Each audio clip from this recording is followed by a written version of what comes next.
శ్రోతలందరికీ నమస్కారం. నా పేరు స్వాతి. ఈరోజు రత్నకిరీటం. ఇది 1వ భాగం. బ్రహ్మపుత్ర నది ప్రాంతంలో 2000 సంవత్సరాల కిందట బల్లాన రాజ్యం చాలా ప్రసిద్ధికెక్కింది. ఆ రాజ్యానికి ప్రభువు ప్రమోదుడు. శూరుడుగా, వీరుడుగా, పరాక్రమవంతుడిగా ప్రమోదుడు పేరు పొందాడు. అతని పరిపాలనలో ప్రజ సుఖవంతులుగా ఉండేవాళ్ళు. అన్ని విధాలా సుఖవంతులైన ఆ ప్రజకు ఒక్కటే ఒక చింత పట్టుకుంది. కారణం ఏమైతేనేమి, రాజు ఎన్నాళ్లకు పెళ్లి చేసుకొనకపోవటమే వాళ్ళ ఈ చింతకు హేతువు. రాజు భీష్మించుకు కూర్చున్నందుకు ప్రజలు విచారిస్తూ ఊరుకోలేదు. పెద్దలు నలుగురు సమావేశమై చర్చలు చేసి 10 ఆమడ దూరంలో కొండ మీద తపస్సు చేసుకుంటూ ఉన్న ఒక మహా ఋషి వద్దకు వెళ్ళి ఈ చిక్కు వెల్లడించారు. త్రికాలవేది అయినటువంటి ఆ మహానుభావుడు వాళ్ళ చేతికి ఒక ఫలం మంత్రించి ఇచ్చి, ఇది మీ రాజు ఆరగించేటట్టు చేయండి, అంతా సుఖమవుతుంది అని చెప్పి పంపాడు. వాళ్ళు ఉత్సాహంతో మరలి వచ్చి రాజు ఫలహారం చేసేటప్పుడు ఈ ఫలం కూడా కలిపి ఇచ్చారు. నాటి రాత్రి అంతా మాటు మరిగిన తర్వాత నిద్రిస్తూ ఉన్న ప్రమోదుడికి వీణుల విందుగా ఒక మధురగానం వినిపించింది. ఇదేమిటా అని విస్తుపోతూ లేచాడు. ఎవళ్లకు చెప్పకుండా తనొక్కడు కోట దిగి ఆ గానం వచ్చిన దిక్కుకి శ్రమపడి చేరుకున్నాడు. చూడగా అది ఒక రమణీయమైన ఆరామం. ఆరామంలో ఒక చక్కటి కొలను ఒడ్డున కూర్చొని 10 మంది పరిచారకుల మధ్యనున్న ఒక గంధర్వ కన్య వీణ వాయిస్తున్నది. ఇంతవరకు పెళ్లి విషయంలో ఆలక్ష్యం చూసిన ప్రమోదుణ్ణి ఆనాడు మొట్టమొదట కంటబడిన ఆ గంధర్వ కన్య ఎంతగానో ఆకర్షించింది. ఆకర్షించడమేంటి, ఆమెను తప్ప మరొకతను పెళ్లాడనని పట్టుబట్టాడు. అయితే ఆ ఋషి అనుగ్రహించిన ఫలానికి ఫలితం కాబోలునని అందరికీ అవగాహన అయింది. అనగా ఆ ఫలం ఆరగించిన తర్వాత తొలుతగా ఏ కన్యను చూస్తే ఆమె పైన మనసు పోతుందని, ఈ విధంగా ఆ మహానుభావుడి కృప వల్ల ప్రమోదుడికి గంధర్వ కన్యతో అతి వైభవంగా వివాహం జరిగింది. ఇలా జరగటం రాజ్యంలో అందరికీ ఆనందాన్ని కలిగించింది. మరికొద్ది కాలానికే వారికి ఒక కుమారుడు కలిగాడు. వానికి మహీపాలుడని నామకరణం చేసి అల్లారు ముద్దుగా పెంచుకుంటున్నారు. కాలమానం హాయిగానే సాగిపోతుంది. ఇలా ఉండగా ఒక రోజున ప్రమోదుడు మామూలు ప్రకారం వేటకు వెళ్ళాడు. అనుకున్నట్టుగా ఆనాడు జంతువులేవి ఎంతసేపటికి దొరకలేదు. అందుచేత అడవుల లోపలికంటా వెతుక్కుంటూ వెళ్ళవలసి వచ్చింది. మితి తప్పిన నడక వల్ల రాజుకు బడలిక కలిగింది. దప్పికయింది. దాహానికి ఆగలేక అటూ ఇటూ చూసేసరికి అల్లంత దూరాన ఒక కుటీరం కనబడింది. అది అడవులను పాలించే కిరాతరాజు నివాసం. అందచందాలతో అమరి ఉన్న ఆ చిన్ని కుటీరంలో ఒక అందాల చిన్నది కూడా ఉంది. ఆమె కిరాతరాజు కుమార్తె మందాకిని. వయ్యారపు నడకలతో మంచినీళ్లు తెచ్చి అందించిన ఆ ఉప్పుల కుప్పను చూడగానే రాజుకి ఆమె పైన మనసు పోయింది. ఇలా మెచ్చి కోరుకున్న ప్రమోదుడు ఆమెను గాంధర్వ విధిగా చేపట్టి తన వెంట కోటకు తీసుకుపోయాడు. మందాకిని మంచి రాణి అని రాజ్యంలో వాడుకపడింది. మనిషికి గుణం ప్రధానం కానీ కులం కాదని ప్రజలు సంతృప్తి చెందారు. ప్రజల సంతృప్తి వల్ల ప్రమోదుని రాజ్యపాలన చాప కింది నీటిలాగా ఒడిదొడుకులు లేకుండా సాగిపోతున్నది. మరికొద్ది కాలానికే అదృష్టవశాన చిన్నరాణి మందాకిని కూడా ఒక పుత్రుడు కలిగాడు. పుత్రుడు కలగటంతో ఇంతవరకు మాయాబర్మము లేక మసులుతూ వచ్చిన మందాకిని మతమే మారిపోయింది. అటువంటప్పుడు ఆమె వల్ల గంధర్వకాంత నిరాదరణ పొందినదన్నా, ఆమె చేతులలో మహీపాలుడు చెప్పరాని పాటలు పడుతున్నాడన్నా ఆశ్చర్యం దేనికి? మందాకినిలో కలిగిన మార్పు ఇలా ఉండగా కలలోనైనా తలపలేని మరొక చిత్రమైన మార్పు వచ్చింది. అదేంటంటే గంధర్వకాంత ఇలా యోచించింది. కోరి తెచ్చుకున్న చిన్నరాణి హయాము చెలాయిస్తున్నదిప్పుడు. ఆమె ఇష్టానికి రాజు ఎంత మాత్రము ఎదురు చెప్పలేడు. మాటకు విలువలేనప్పుడు బలవంతాన ఇక్కడ ఉండి నేనెందుకు బాధపడాలి? నా వల్ల ఇతరులకు ఎందుకు బాధ కలిగించాలి? పోతే ఎవరు ఏమన్నప్పటికీ పట్టం కట్టుకోవలసిన వాడు పసివాడు మహీపాలుడు. ఈ సంగతి రాజుకు తెలియదా? రాజ్యంలోని ప్రజకు తెలియదా? కానీ ఇది ఎలా కానున్నదో చూద్దాం అనే ఊహతో గంధర్వకాంత ఒకనాటి రాత్రి పిట్టకైనా తెలియకుండా అదృశ్యమైపోయింది. సవతి ఇలా అదృశ్యం కావడం మందాకినికి సంతోషమే కలిగించింది. ఏమీ ఆమె ఎదుట లేదు గనక ఇష్టం వచ్చినట్టల్లా పిల్లవాడిని యాతనలు పెట్టి కసి తీర్చుకోవచ్చు. తన కోరికలన్నీ నెరవేర్చటానికి, దుండగాలకు దుశ్చేష్టలకు తోడుపడటానికి తండ్రి అయిన కిరాతరాజు సాయంగానే ఉంటున్నాడు.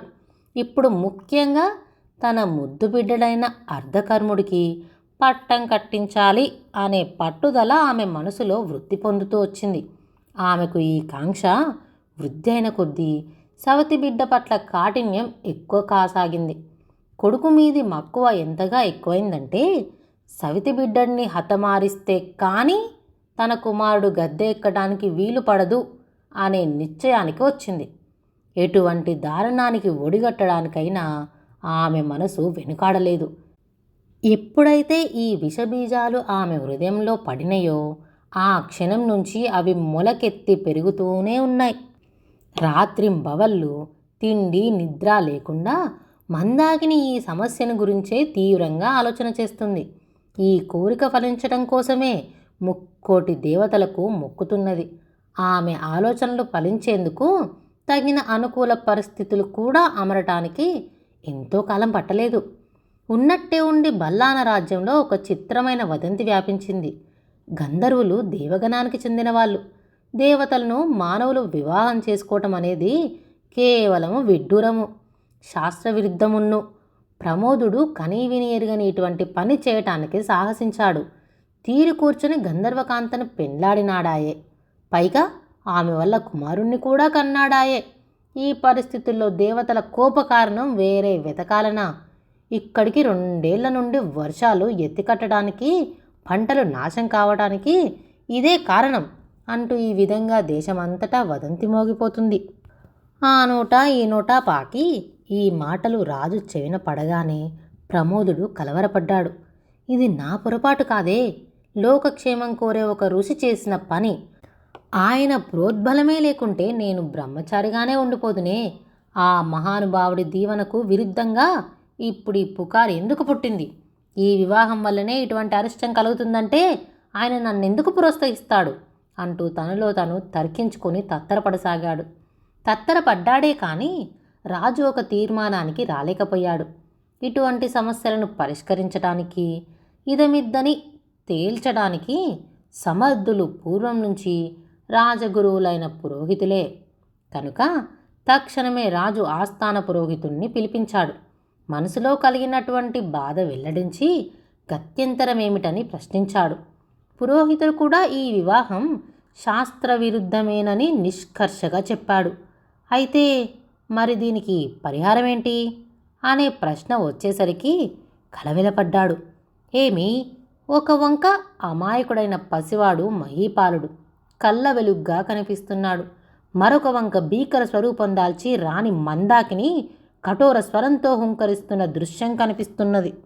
ఈ ఇరువురి మధ్యన పడి నలుగుతున్న తననే ఇప్పుడు రాజు ప్రశ్నిస్తూ ఉంటా. ఇన్నింటికి తోడు రాజు పక్కనే కూర్చొని ఉన్న రాణి తన కంఠం మీద చెయ్యి వేసి చూపి సంజ్ఞ చేయటం కూడా పురోహితుడు స్పష్టంగా గమనించాడు. రాజు వేసిన ప్రశ్నకు ఏదో ఒక జవాబు చెప్పి తీరాలి కదా. రాణి ఉద్దేశం తెలియనే తెలిసింది. ఆమెకు ఎదురెత్తుగా వెళ్ళడం అంటే తనకు 100 ఏళ్ళు నిండినట్టే. అందుచేత ఈ క్లిష్ట సమయంలో మనం చేసేది పాపమా పుణ్యమా అని యోచన చేయటానికే వ్యవధి లేకపోయింది. ప్రభు, దేవర శాసించారు కనుక చెప్పక తప్పదు. దేశానికి పట్టిన అరిష్టం తొలగిపోవాలంటే దేవగణానికి చెందినట్టి గంధర్వకాంతకు పుట్టినట్టి బిడ్డను దేవలోకానికి పంపించి వేయాలని శాస్త్రాలు ఘోషిస్తున్నాయి అని అంటూ చెప్పలేక మనవి చేశాడు. రాజు ఆత్రంతో ఏంటి ఏంటి మళ్ళీ చెప్పండి, నాకు అర్థం కాలేదు అని పురోహితుణ్ణి వేగిరపెట్టాడు. అందుకైనా, మహారాజా, మన మహిపాలుణ్ణి దేవలోకానికి పంపించి వేస్తే రాజ్యం మళ్ళీ సుభిక్షంగా ఉంటుందని, పసివానికి పుణ్యగతులు కల్పించాలంటే యథావిధిగా బలి చేయాలని పండితులంటున్నారు. ఎంతట ఈ పని జరుగుతుందా ఎంతట దేశం బాగుపడుతుందా అని ప్రజలు ఎదురుతెన్నులు చూస్తూ ఉన్నారు. ప్రభూ అని చెప్పాడు వినయంగా. దుర్భరమైన ఈ మాట వింటూనే రాజు కూర్చున్నవాడు కూర్చున్నట్టుగా సింహాసనం మీదనే సోలిపోయాడు. ఆయనకు వంటి మీద చైతన్యమేమీ లేదు. ఏ తండ్రి భరించగలడు ఇటువంటి పరిస్థితి? రాణి మందాకిని పట్టరాని దుఃఖంలో మునిగిపోయింది. కొంతసేపు ఉపచారాలు చేసిన తర్వాత ప్రమోదుడు తేరుకున్నాడు. లోకంలో బయలుదేరిన ఈ వదంతి ఆయనను హృదయ శల్కంగా వేధింపజొచ్చింది. మనసు ఎంతగా విలకమైపోయినప్పటికీ తొందరపడక నిదానంగా యోచించాడు. ఇంతమంది పండితులు, లక్షలాది ప్రజలు అవునంటున్నది తను కాదనటం ఎట్లా? పుత్రప్రేమ ఎంతగా ఉన్నప్పటికీ జన వాక్యానికి ఎదురీదటం ఎవరి శక్యం? నిస్సహాయుడైన ప్రమోదుడు కూలబడ్డాడు. రాజ్యంలో ప్రజల హాహాకారాలు ఎక్కువైనాయి. ఇక వారు భరించలేకపోయారు. మహీపాలుణ్ణి బలిపెట్టవలసిందే అనే మాట మారుమోగిపోసాగింది. ప్రజల బాధలు చూసి రాజు సహించలేక బలికి సమ్మతించాడు. మహీపాలుని బలి చేయటానికి ఏర్పాట్లన్నీ పూర్తి చేశారు పురోహితులు. అదే భద్రకాళి ఆలయం. ఆలయం ఎదుట ఇదే బలిపీఠం. సుముహూర్తం పెట్టిన రోజు వచ్చింది.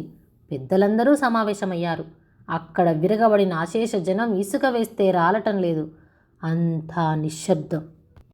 అక్కడ రాజసౌధంలో తోడి పిల్లలతో ఆటపాటలలో మునిగి ఉన్నాడు పసివాడు మహీపాలుడు. వానిని చక్కగా అలంకరించారు. బాజా భజంత్రీలతో ఊరేగించి నగరు చివరనున్న కాళిక ఆలయానికి తీసుకువచ్చారు. గుడిలో వేదిక పైన కూర్చోపెట్టి మంత్రఘోషలు జరిపిస్తున్నారు. ఈ సందడంతా దేనికో అమాయకుడైన ఆ బిడ్డడికి తెలియనే తెలియదు పాపం. అంతలో ప్రమోదుడు పిచ్చి పట్టిన వానిలాగా కోట దిగి పరుగులెత్తుకుంటూ వచ్చాడు గుడికి. తీర్చి కూర్చొని ఉన్న పెద్దల వంక, సభా సదుల వంక తిరిగి, అయ్యా, నా వివాహం శాస్త్రవిరుద్ధమన్నారు. ఇది దేవగణాలకు ద్రోహమన్నారు. దేవతలు కోపించి ఈ దేశారిష్టం కల్పించారంటున్నారు మీరు. కాదనను నేను.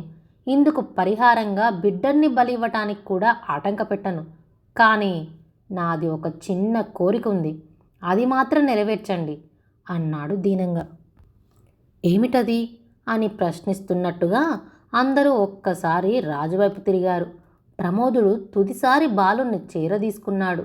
సభ వంక తిరిగి, పరిస్థితులు ఇలా వక్రమార్గం పట్టి ఉండకపోతే ఈ చిన్నారి మహీపాలుడు పట్టం కట్టుకోవలసిన వాడే కదా. అయితే ఇప్పుడు కథ అడ్డం తిరిగింది. విధి విలాసానికి ఎవళ్ళైనా తల ఒగ్గవలసిందే. నా బాబు పట్టాభిషిక్తుడైతే ఎలా ఉండేవాడో ఒక్కసారి నన్ను కల్లారా చూడనివ్వండి. ఇదే నే కోరేది అంటూ జాలిగా చెప్పాడు. జనమంతటికి అప్రయత్నంగా బొటబొటమని కన్నీళ్లు రాలినే. ఈ మాట రాణికి మనస్కరించినట్టు లేదు. విసవిసలాడింది. ఏమేమో సన్యలు చేసింది. కానీ ఎవరూ లక్ష్య పెట్టలేదు. అప్పుడు పురోహితుల పెద్దలేచి, ప్రజల ఘోష చూసి ఏ ప్రభువు సహించగలడు? జనవాక్యం ఆలించి మన ప్రభువులు పిల్లవాడి బలికి అంగీకరించే ఉన్నారు. ఇక గడియో క్షణమో పసివాడి జీవుడు పోనే పోతుందాయే. రాజంతటి వాడు స్వయంగా వచ్చి కోరుతున్నప్పుడు కాదనటం మూర్ఖత అనిపించుకుంటుంది. బాలుడికి ఒక్కసారి కిరీటం ధరింపించి ప్రభువు ముచ్చట తీర్చండయ్యా అని అన్నాడు. అక్కడ ఉన్న సమస్త జనులు, పెట్టండి, బాబుకి కిరీటం పెట్టండి, ఒక్క మాటు కళ్ళ వేడుకగా చూస్తాం అని ఆవేశంతో కేకలు వేయసాగారు. తక్షణమే దేవుడి నుండి తలతల మెరిసే రత్న కిరీటం తెప్పించారు. యథోచితంగా మహీపాలుడు శిరస్సున ఉంచారు. పూలమాలలు వేశారు. కోలాహలం చెలరేగుతూ ఉండగా పసివానిని గుడి చుట్టూ ముమ్మారు ప్రదక్షిణం చేయించి బలిపీఠం ముందు నిలబెట్టారు.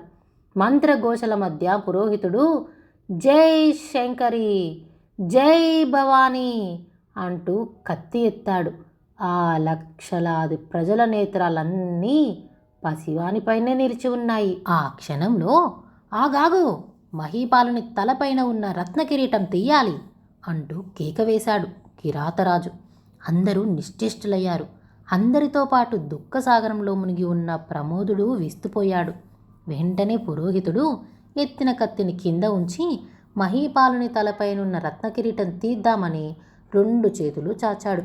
అప్పుడు గుండె దద్దరిల్లేటట్టు, నాయనా, నిన్నా బలివేయటం అంటూ మానవ భాషలో గొప్ప శబ్దం వినిపించింది. నలు దిశలా కలియజూశారు జనం. అంతలోనే జనసమూహం కంగారుగా చెల్లాచెదురు కాజొచ్చింది. హంస, హంస, బంగారు హంస అని అందరూ ఒక్కసారిగా ఎలుగెత్తి అరిచారు. దానిని చూసి వారు స్తంభించిపోయారు. అది చిత్ర విచిత్రమైన వన్నెల చిన్నెల రాజహంస, బంగారు రాజహంస.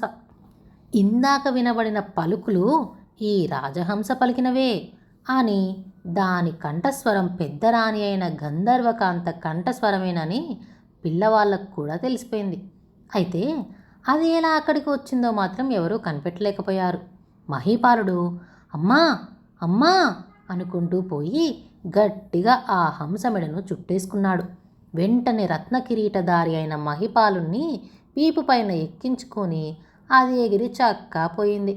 ఎగిరిపోతున్న హంసను చూసి పురోహితుడైన రాజగురు ఆవేశంతో కొట్టండి, పట్టండి, మాయపక్షి అని కేకలు వేసి అందరినీ తొందర చేశాడు. తొందర చేశాడే కానీ ఆ పక్షినేమీ చేయటానికి ఒక్కళ్ళకు కాళ్ళు చేతులాడలేదు. చూస్తూ ఉండగా అది అంతరిక్షానికి వెళ్ళిపోయింది. ఆ పక్షి వాక్కులు విన్న క్షణం నుంచి అందరూ తీవ్రమైన ఆలోచనలో పడ్డారు. ఇందుకు తోడు రాజగురు ఆవేశపడటం వారి ఆలోచనను మరింత తీవ్రతరం చేసింది. రాజ్యంలో పుట్టిన పుకారికి ఈ సంఘటనకు సంబంధం ఏంటా అని ప్రతి వారికి జిజ్ఞాస కలిగింది. కానీ ఏవళ్లకు సరైన సమాధానం దొరకనే లేదు. ఏమైతేనేమి అమాయకుడైన పసివానికి గండం తప్పింది కదా అని ఆబాలగోపాలము సంతోషించారు. ఈ సందర్భంలో ముందు రాజగురును పట్టి బంధించమని ఆజ్ఞాపించాడు రాజు. ఇలా ఆజ్ఞాపించగానే మందాకిని ఆలోచనలో పడింది.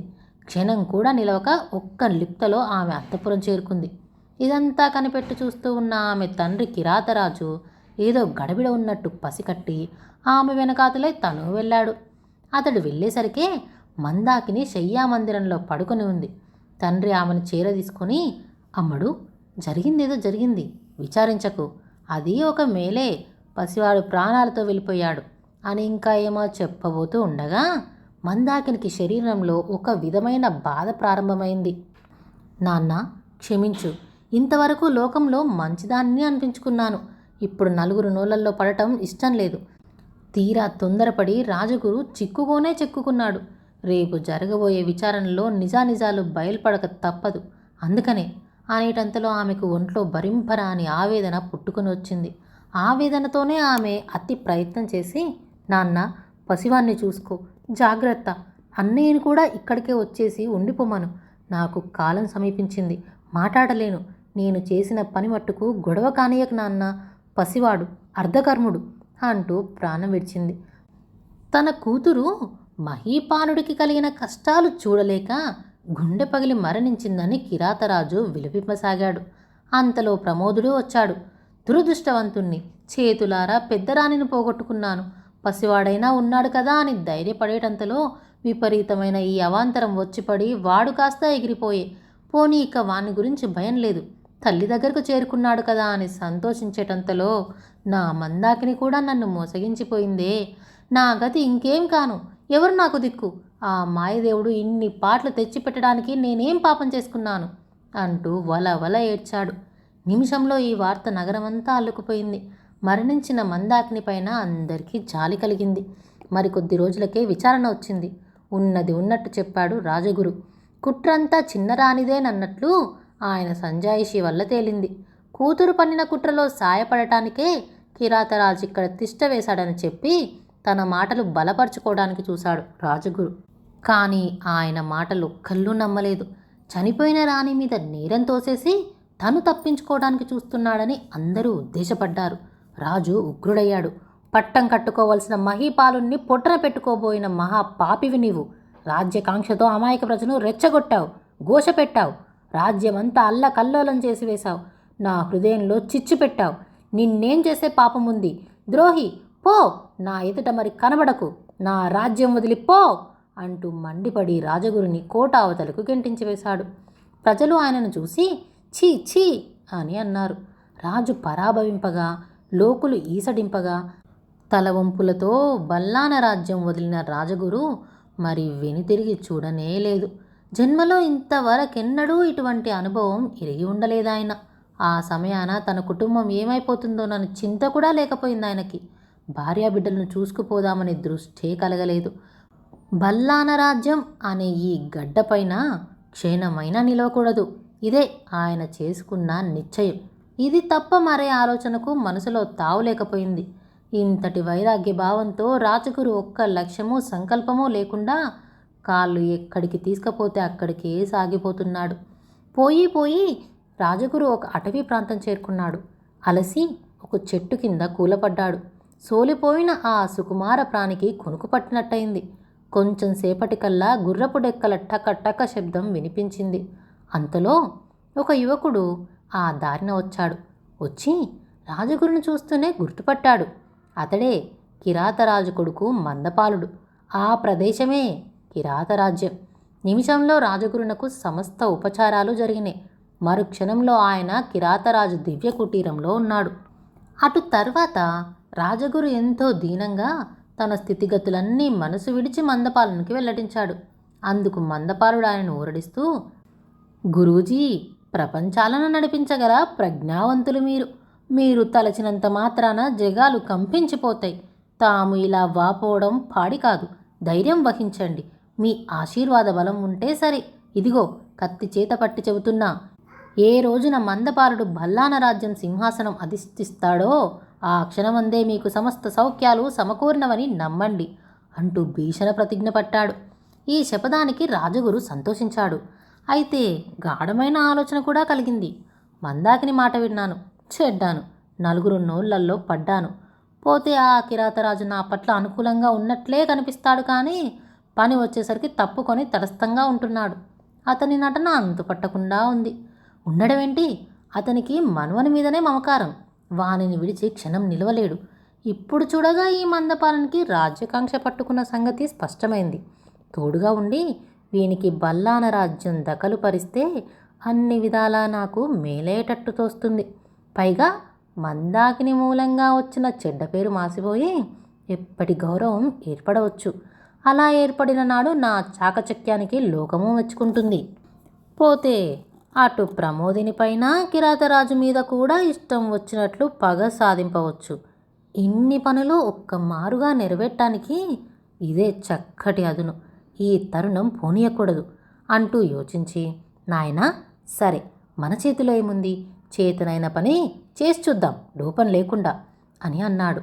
అటు తర్వాత మంతనాలు సల్పటానికని వారు ఉభయులు రహస్య మందిరానికి వెళ్ళారు. మందాకిని పోయినప్పటి నుంచి వంశం నిలబెట్టేందుకు అర్ధకర్ముడైనా నిలిచి ఉన్నాడు కదా అనే తృప్తితో ప్రమోదుడు పసివానిని ఎంతో అభిమానంతో కనిపెట్టి 1000 కళ్ళల్లో చూసుకుంటూ ఉన్నాడు. త్వరలోనే అర్ధకర్ముడికి పరిణయము, పట్టాభిషేకము కూడా చేసి కొంతలో కొంత మనశ్శాంతి పొందాడు. మరికొద్ది కాలానికే అర్ధకర్ముడికి కుమారుడు కలిగాడు. ఇందుకు రాజ్యంలో అందరూ మితిలేని ఆనందాన్ని పొందారు. శిశువుకి చిత్రబాణుడు అని పేరు పెట్టి అల్లారుముద్దుగా పెంచుకుంటున్నారు. ఈ విధంగా కష్టాలు గట్టెక్కి మంచి రోజులు వచ్చినాయి కదా అని సంతోషిస్తూ ఉండగా ఒక రోజున ప్రమోదిని ఆస్థానంలోకి ఒక రాయబారి వచ్చాడు. కూడా ఒక లేఖ తీసుకొచ్చాడు. అది సామంతరాజుల్లో ఒకడైన గూర్జర దేశపు రాజు వద్ద నుండి వచ్చిన లేఖ. ఆ లేఖలో బల్లాన రాజ్యమందు రత్న కిరీట ధారణ అనువంశికంగా వస్తున్న ఆచారం. మేము అనగా సామంత రాజ్యాల వారమంతా తరతరాల నుండి ఆ రత్న కిరీటదారులైన ప్రభువులకే కైమోడ్పు చేసి కప్పములు కట్టుతున్నాము. ఈనాడు ఆ రత్న కిరీటం అదృశ్యమైంది. అర్ధకర్ముడు కిరీటం లేని రాజు. పట్టం కట్టుకోని ప్రభువుని మేము ఆమోదించలేము. ప్రభువునే ఆమోదించలేనప్పుడు ఇక కప్పము కట్టేదెట్లా? ఇదే మా తీర్మానం అని ఉంది. కొంచెం స్థిమితపడుతూ ఉన్న ప్రమోదునికి ఈ లేఖ గొడ్డలి పెట్టయింది. ప్రత్యుత్తరం వస్తుందిలే అని చెప్పి ఆ వచ్చిన రాయబారిని పంపించి వేశాడు. తర్వాత వియ్యంకుడైన కిరాతరాజుతో, మామ, మన బల్లాన రాజ్యానికి చెందిన సామంతరాజులు పరమ సాధువులు, సదయ హృదయులున్నో. ఇంతకాలం నుండి లేని ఈ సంఘటన ఇప్పుడెందుకు కలిగింది చెప్పమా అని అంటూ, ఇప్పుడేం చేద్దాం మరి అని సలహా అడిగాడు. అప్పుడు కిరాతరాజు బాగా యోచించి, మనం బదులు రాసి పంపటం కంటే మనిషి వెళ్ళి మాట్లాడటమే మంచిది. ఇప్పుడు సామంతరాజులున్న పరిస్థితిలో ఏ సమయాన ఎలా ఉంటుందో చెప్పలేం కనుక ఉద్యోగస్తుల్ని పంపటానికా వీలు లేదు. పోతే వెళ్ళే రాయబారి పూర్తిగా నమ్మకస్తుడై ఉండాలి. సామంతరాజుల్ని మాటలతో దారికి తీసుకురాగల చతురుడై ఉండాలి అని చెప్పి ఊరుకున్నాడు. ఈ సలహా బాగా నచ్చింది ప్రమోదునికి. మామా, మన మందపాలుడుండగా ఎవరినో వెతుక్కోవటం ఎందుకు, ఉండు అంటూ వెంటనే కబురు చేసి మందపాలుని రప్పించాడు ప్రమోదుడు. పరిస్థితులన్నీ మందపాలునికి తెలియజెప్పి తనకు వచ్చిన ఉత్తరం కూడా చూపించాడు. నీవు వెళ్ళి సామంతరాజులతో నా మాటలుగా ఇలా చెప్పు. ముందు కప్పం కట్టి మరీ మాట్లాడవలసింది. రత్న కిరీట ధారణ కేవలము కుటుంబ విషయమే కానీ రాజకీయాలకు సంబంధించింది కాదు. ఈ నెపం మీద కప్పం కట్టకపోయినట్లయితే అవిధేయతగా పరిగణించవలసి వస్తుంది అంటూ నయాన భయాన మనసుకి నాటేటట్లు చెప్పి వాళ్ళు కప్పం కట్టేటట్టు చేసి వెంటనే తిరిగి రావాల్సింది అని అన్నాడు. అంటూ రాజముద్రిక గల తన ఉంగరాన్ని ఇచ్చాడు. ఇచ్చి ఇలా చెప్పాడు, దారిలో ఆమడకు ఒకటి చొప్పున రాజ విడుదలై ఉంటాయి. ఈ ఉంగరం చూపిస్తే సరి, కావలసిన సదుపాయాలన్నీ జరుగుతాయి. ఏ రాజ్యంలో ఏ చోటుకైనా యథేచ్ఛగా పోవచ్చు అని చెప్పి పంపాడు. అప్పుడు కిరాతరాజు కొడుకుతో, నాయనా, విజయం చేసుకురా, ఈ విషయం పిట్టకైనా తెలియనీయకు, జాగ్రత్త అంటూ మెలకువలు చెప్పాడు. రాత్రనక పగలనక మందపాలుడు ప్రయాణం చేస్తూ పోసాగాడు. ఒక్కొక్క విడిదిలో దిగి విశ్రాంతి తీసుకొని తను ఎక్కి వచ్చిన గుర్రాన్ని ఈ విడిదిలో వదిలివేయటం, అక్కడి నుంచి మళ్ళీ అతను మరొక గుర్రాన్ని తీసుకువెళ్ళటం, ఇది ప్రయాణం చేసే పద్ధతి. ఇలా 3 రోజులు ప్రయాణం చేసి 4వ రోజు రాత్రి ఒక విడిదిలో దిగి అలసట ఎక్కువ కావటం చేత నడుం వాల్చాడు. అప్పుడు అతని మనసులో పరుగులెట్టిన సమస్యలు అన్నీ ఇన్ని కావు. ఈ ఆలోచనలతోనే అతను గాఢ నిద్రలో మునిగిపోయాడు. సరిగ్గా అర్ధరాత్రప్పుడు గాఢ నిద్రలో ఉన్న మందపాలుని ఎవరో లేపినట్టయింది. చూస్తే అతను ఒక సన్యాసి. ఉలిక్కిపడ్డాడు మందపాలుడు. సన్యాసి అతని భుజం పట్టుకొని, ఉష్, అవతలికి పోయి మాట్లాడుకుందాంరా అంటూ వెంట తీసుకుపోయాడు. కంఠస్వరాన్ని బట్టి ఆ సన్యాసి ఎవరైంది వెంటనే తెలుసుకున్నాడు మందపాలుడు. తన గుర్రాన్ని నడిపించుకొని మందపాలుడు సన్యాసి వెంట పోతూ ఉంటే గుబురుగా పెరిగిన చెట్ల వరుస కనిపించింది. ఆ చెట్ల సందుకు పోయి సన్యాసి తను ఒక గుర్రాన్ని తీసుకువచ్చాడు. అప్పుడు ఎవరి గుర్రాన్ని వాళ్ళు ఎక్కి దౌడు తీస్తూ ఒక ఏకాంత ప్రదేశం చేరుకున్నారు. గురు, ఈ విడిదిలో మీకు అసలు ప్రవేశం ఎలా దొరికింది? ఇప్పుడు మన కర్తవ్యం ఏమిటి అని అడిగాడు ఆశ్చర్యంతో మందపాలుడు. పసివాడివి, నీకేం తెలుసు? ఎక్కడికి వెళ్ళాలన్నా సన్యాసికి అడ్డులేదుగా. ఇన్నాళ్ళ నుంచి నేను పెంచిన గడ్డం ఇప్పుడు పనికి వచ్చింది. దానికేం, మీ బల్లానరాజుకు చేరిన తాకీదు సృష్టించింది ఎవరో తెలుసా ఇంతకు? సామంతరాజులందరినీ మంత్రించినట్టు కట్టివేశా. మాకు స్వాతంత్రం కావాలి, మందపాలుడే బల్లాన రాజ్యాధిపతిగా ఉండాలని అందరి నోట అనిపించా. అందరిలోనూ ఒక్క మీ తాత అర్ధకర్ముని మామ సామంతుడు మగధ దేశరాజు అయిన ఆ అమరభూపతి మాత్రం ఏదో విరసంగా మాట్లాడుతున్నాడట. కానీ అతను కలిసి రాకున్నా మరేం పర్వాలేదు అన్నాడు హుంకరిస్తూ రాజగురు. నేనిక్కడ ఉన్నట్టు మీకెలా తెలిసింది గురు అని మళ్ళీ అడిగాడు మందపాలుడు ఆత్రంతో. అందుకు రాజగురు, అమాయకుడా, ఈ మాత్రం తెలుసుకోలేనా? మన ఏర్పాట్లన్నీ కాగానే సరాసరి ఇంటికి వెళ్ళాను. నీవు గూర్జర దేశానికి రాయబారిగా వెళ్తున్నావని తెలిసి వెంటనే గుర్రం మీద బయలుదేరా. బల్లాన రాజ్య సేనాధిపతి అయిన మా నవాడే నీ జాడలు చెప్పాడు. ఈ మాట వినగానే మందపాలుడు తన రాయబారపు బోగట్టాలన్నీ పూసగుచ్చినట్టు వెల్లడించాడు. అంతా విన్నాడు రాజగురు. సరే, నీవిక ముందుకు పోవద్దు, ఇక్కడి నుంచే మళ్ళీపో. గూర్జర దేశపు ప్రభువుని కలుసుకున్నానను రాయబారానికి జవాబుగా ఇలా చెప్పు. కిరీటం అనేది రాజచిహ్నం. అది రాజకీయానికి సంబంధించిందే కానీ కుటుంబ విషయం ఎంత మాత్రము కాదు. తరతరాలుగా వస్తున్న రత్న కిరీటం ధరించినప్పుడే బల్లాన రాజులకు మేము కైమోడ్పు చేసి కప్పం కడతాం, లేకుంటే లేదు. నిర్బంధం చేస్తే యుద్ధానికి సిద్ధమే అను. ఏదో విధంగా కయ్యానికి కాలు దువ్వి పుర్రెక్కించు. వాళ్ళను రంగానికి దింపటం నీ వంతు, తక్కిన పనంతా నా వంతు అని చెప్పి రాజగురు వెళ్ళిపోయాడు. మందపాలుడు వెళ్ళింది మొదలు ప్రమోదుడు, కిరాతరాజు ఎదురుచూస్తూనే ఉన్నారు. అనుకున్న కంటే ముందుగానే వచ్చేశాడు మందపాలుడు. అతను అడుగు పెట్టడంతోనే ఆత్రంతో, ఏమైంది అని అడిగారు వారిద్దరు. ఏమైంది? అక్కడికి వెళ్ళిన నాకు, నన్ను పంపిన మీకు తీరని అవమానం జరిగింది. రాయబారినైన నన్ను గౌరవించడానికి బదులు బంధుత్వాలు ఏకరుపెట్టి నానా మాటలు ఆడిపోశారు. ఆ మాటలు కావాలన్నా నోట పలకలేము. సామంతులందరి తరపున పెద్దనని చెప్పి పిచ్చి కూతలు కూసే ఆ గూర్జర రాజుని తల కొట్టి ములవేయాలి. నాకు నిద్ర పట్టాలి. యుద్ధ సన్నాహాలు చేయండి ఇప్పుడే. నేను పోయి మా వాళ్ళను తయారులో ఉంచుతా అంటూ మందపాలుడు కిరాత రాజ్యానికి ప్రయాణమయ్యాడు. మందపాలుడు చెప్పిన ఒక్కొక్క మాటకు ప్రమోదునికి పౌరుషం రేగి రగులుకొచ్చింది. ఆ గూర్జరుడికి ఎంత సాహసం! యుద్ధమంటే ఏమో అనుకున్నట్టుంది. రుచి చూపిద్దాం అన్నాడు పట్టరాని అహంకారంతో ప్రమోదుడు. ఇప్పుడు ప్రమోదుని మనస్సు పరిపర విధాలపోయింది. మందపాలుని సైన్యం ఉండనే ఉంది. అదిగాక మగధ దేశాధిపతి అర్ధకర్ముని మామ ఒకడున్నాడు కదా, ముందు అతనికి రాసి సాయం కోరాలి అని అనుకున్నాడు. కిరాతరాజుని సలహా చేసి అక్కడికి ఒక నమ్మకస్తుని వెంటనే రాయబారిగా పంపారు. కిరాతరాజ్యం చేరుకున్న మందపాలుడు తన కోయ వాళ్ళందరికీ తరఫీదు ఇవ్వటానికి తగిన వాళ్ళని నియమించాడు. తరువాత బల్లాన రాజ్యానికి తిరిగి వస్తూ ఒక రాజవిడిదిలో దిగాడు. మగధ దేశానికి బయలుదేరిన రాయబారి కూడా ఆ సమయంలో ఆ విడిదిలోనే మకాన్ చేయటం తటస్థించింది. మాట పలుకు ఆడుతూ రాయబారిని జాబు చూపమన్నాడు మందపాలుడు. అతడు సందేహించాడు. అప్పుడు మందపాలుడు రాజముద్రగల ఉంగరం చూపగా రాయబారి ఉత్తరం ఇవ్వక తప్పలేదు. మందపాలుడు తెరిచి చూశాడే కానీ ఉత్తరంలో ఒక్క ముక్క అర్థం కాలేదు. అవన్నీ రహస్యపు సంజ్ఞలు. కావాలంటే అతను అధికార బలం చూపి ఉత్తరం తీసుకొనవచ్చు. కానీ గొడవ పడదలుచుకోలేదు. తిరుగుదలలో జవాబు తెస్తాడు కదా, అప్పుడు చూడవచ్చునని తలచి ఆ విడిదిలోనే ఎదురు చూస్తూ ఉండిపోయాడు. తీరా రాయబారి మగధకు వెళ్ళేసరికి అమరభూపతి తండ్రి మరణశయ్యపైనున్నాడు. 4 రోజులైన తర్వాత గాని ఆ జాబు అందుకోనేలేకపోయాడు అమరభూపతి. అందుకని వెంటనే అనుకూలంగా జవాబు రాసి పంపాడు. ప్రత్యుత్తరం పట్టుకుని రాయబారి బల్లాన రాజ్యం చేరుకున్నాడు. జవాబు చూసుకొని ప్రమోదుడు పరమానందభరితుడైనాడు.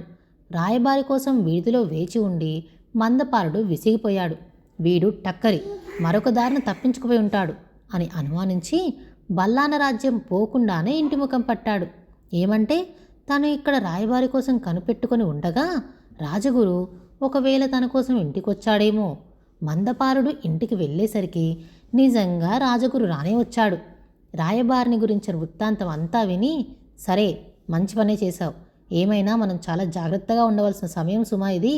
ఏర్పాట్లన్నీ చేసి వచ్చాలే అని హెచ్చరించాడు. ఏమైతేనేం పోరు పొసిగింది. యుద్ధం సిద్ధమైంది. ఫలానా రోజున ఇన్ని గంటల ఇన్ని నిమిషాలకు సరిగ్గా ఫలానా మైదానంలో తలపడాలి అని ప్రకటన జరిగింది. ఇరు పక్షాలలోనూ అతి చురుకుగా యుద్ధ ప్రయత్నాలు సాగిపోతున్నాయి. బల్లాన రాజ్య ప్రజలు సంతోషంతో యుద్ధానికి తోడ్పడసాగారు. ఏ విధంగా చూసినా వారి బలం అనుకూలంగానే కనిపించింది. యుద్ధారంభం కావలసిన ఆ రోజు, ఆ గంట, ఆ క్షణము వచ్చింది. మైదానానికి నడుమ బారులు తీర్చి తయారుగా ఉన్నాయి బల్లాన రాజ్య సేనలు. చూస్తే సామంతుల సేనలు పలచపలచగా కనబడినాయి. ప్రమోదునికి ధైర్యం చిక్కింది. యుద్ధం ముమ్మరమైంది. మంచి సమయంలో బల్లాన రాజ్య సేనాధిపతి వెనక్కు తగ్గాడు. వస్తానన్న అమరభూపతి సాయం రాలేదు. పైగా వచ్చిన కోయదళాలేమో ఎదురు తిరిగి సామంతుల సైన్యాలతో చేరిపోయినాయి. ఈ విధంగా అన్ని కారణాల వల్ల బల్లాన రాజ్యానికే అపజయమే కలిగింది. బల్లాన సైనికులు చెల్లాచెదురు కావటంతో ప్రమోదుడు ఒంటిపాటైపోయాడు. ఇంతవరకు ఒక కోయవానిగా కనబడుతూ వచ్చిన రాజగురు విచ్చలవిడిగా తిరుగులాడే మందపాలుని పిలిచి, చూస్తావేం, బంధించు ప్రమోదుణ్ణి అని ఆజ్ఞాపించాడు. ఏమీ పాలుపోక నిలిచుండిపోయాడు మందపాలుడు. ముందు బంధించు, చుట్టరికం చూస్తే కాదు అని గద్దించాడు రాజగురు. ఎదురాడలేక మందపాలుడు వెంటనే ప్రమోదుణ్ణి ఖైదు చేయించాడు. అప్పుడు తన కోయవేషం విప్పేసి రాజగురు వికటంగా నవ్వాడు. ప్రమోదునికి పట్టరాని కోపము, దుఃఖము ఒక్కసారిగా కలిగినాయి. అదే సమయంలో కిరాతరాజు అర్ధకర్ముడు కనిపించటం లేదని ఒక వార్త వచ్చింది. ఇందుకు దిగ్భ్రమ చెందాడు మందపాలుడు. సరే చూద్దాంలే అన్నాడు నిబ్బరంగా రాజగురు. అంతలో కొంత దూరాన ఏదో సైన్యం వస్తున్న అలికిడైంది. చూడగా అది మగధరాజు సైన్యమే. అంతా తీరిన తర్వాత ఇప్పుడు వచ్చాడు అమరభూపతి. వచ్చి స్థితిగతులన్నీ తెలుసుకున్నాడు. బల్లాన రాజ్యానికి సాయపడలేకపోయినందుకు చింతించాడు. కానీ అయితే తోడి సామంతులతో వైరం పెట్టుకోదలచలేదు. సమయానికి అందుకోలేకపోవటానికి తండ్రి జబ్బు సాకు పెట్టి యుక్తిగా తప్పించుకున్నాడు. ఈ వాలకమంతా కనిపెడుతూ ఉన్న ప్రమోదుడు అమరభూపతిని చూసి ద్రోహి అని మాత్రం ఊరుకున్నాడు. ఇంకిప్పుడు మందపాలని పట్టాభిషేక మహోత్సవం చూడటానికని అందరూ బల్లాన రాజ్యం చేరుకున్నారు. అందరూ కనిపిస్తున్నారు, కానీ ఎంత వెతికినా అర్ధకర్ముని భార్య, ఆమె కొడుకు చిత్రబాణుడు కనిపించలేదు. అంతఃపురంలో వెతికారు, శయ్యామందిరంలో వెతికారు, మరెక్కడనో వెతికారు. వాళ్ళు కనిపించనే లేదు. మందపాలుడు విస్తుపోయాడు. రాజగురు యోచనలో పడ్డాడు. రాజులందరూ నిశ్చేష్టులైనారు. తల్లిని కొడుకును వెతికి పట్టమని వేగిర పెడుతూ ఆజ్ఞాపించాడు రాజగురు. నిలుచున్న పాటున భటులు బయలుదేరి నలుదిక్కులకు గబగబ పరుగులెత్తారు. ఎప్పుడైతే ప్రమోదుణ్ణి ఖైదు చేశారని తెలిసిందో ఆ క్షణమందే అర్ధకర్ముడి భార్య తన రాణి దుస్తులు తీసివేసింది. ఒక దాదిగా తయారైంది. కొడుకు చిత్రబాణుడికి వికారంగా మసిపూసి ఒక పేద బాలునిలా కనబడేటట్టు చేసింది. ఇలా మారువేషంలో ఉండి తమను ఎవరూ అనుమానించకుండా తప్పించుకుని చాకచక్యంతో కోటలో నుంచి బయటపడిందే కానీ ఆ క్షణం నుంచి పాపం ఆమెకు కలవరపాటు ఎక్కువే అయింది. 5 ఏళ్ల పసివాన్ని వెంటబెట్టుకొని పరిగెత్తవలసి వచ్చింది. ఎండ కన్నెరు గాని సుకుమార ప్రాణి ఎంతకని పరిగెత్తగలదు? వెళ్ళి కొంత దూరంలో ఒక చెట్టు కింద సోలిపోయింది. కుర్రవాడు ఆమెను కదిలించాడు. ఎంతకు ఆమె లేవలేదు. ఏమీ తోచగా అమ్మా అమ్మా అనుకుంటూ ఒక దారి తెన్ను లేకుండా కాళ్ళు ఈడ్చుకుపోయినంత వరకు పసివాడు కంగారుతో పోసాగాడు. అలా కుర్రవాడు పోయిన మరికొద్దిసేపటికల్లా భటులు వెతుక్కుంటూ ఆ చోటికి వచ్చారు. వచ్చిన వారిలో ఒకడు అర్ధకర్ముని భార్యను ఇట్టే గుర్తుపట్టేశాడు. భటుల అలికిడికి ఆమె లేచింది. లేస్తూనే పసివాడు కనబడక వెతకనారంభించింది. ఆ భటులే వాణ్ణి ఏమో చేసి ఉంటారనుకొని ఆమె ఏడి నా చిత్రబాణుడేడి చెప్పండి అంటూ ఒక్క పెట్టున విలిపింపసాగింది. కుర్రవాడిని దాచివేసి ఆమె మాయ చేస్తున్నదని వాళ్ళు అనుమానించారు. కుర్రవాడేడి, ఎక్కడ దాచావు చెప్పు అంటూ ఆమెను గద్దింపసాగారు. చివరికి వాళ్ళు ఆమెను పట్టి తీసుకుపోయి రాజగురు ఎదుట నిలబెట్టారు.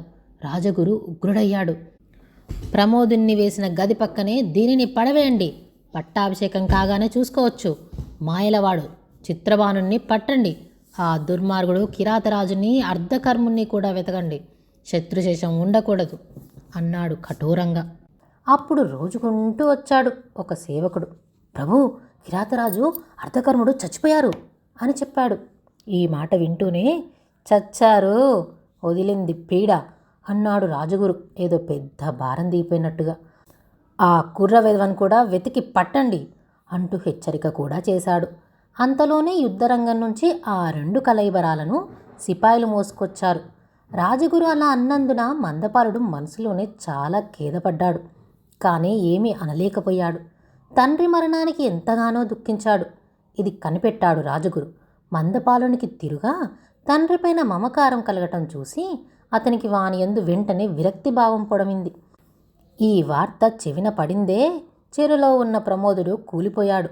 అర్ధకర్ముని భార్యకు స్మృతి తప్పింది. యుద్ధ ఫలితంగా వచ్చిన మరణ వార్తలకు సామంతులందరిలో విలిపించినవాడు అమరభూపతి. ఏమీ కన్న కూతురాచరిలో ఉండే కసుగందు కనబడకుండా పాయే. అల్లుడు అర్ధాంతరంగా చచ్చే. ఇంకేం కావాలి ఇంతకంటే?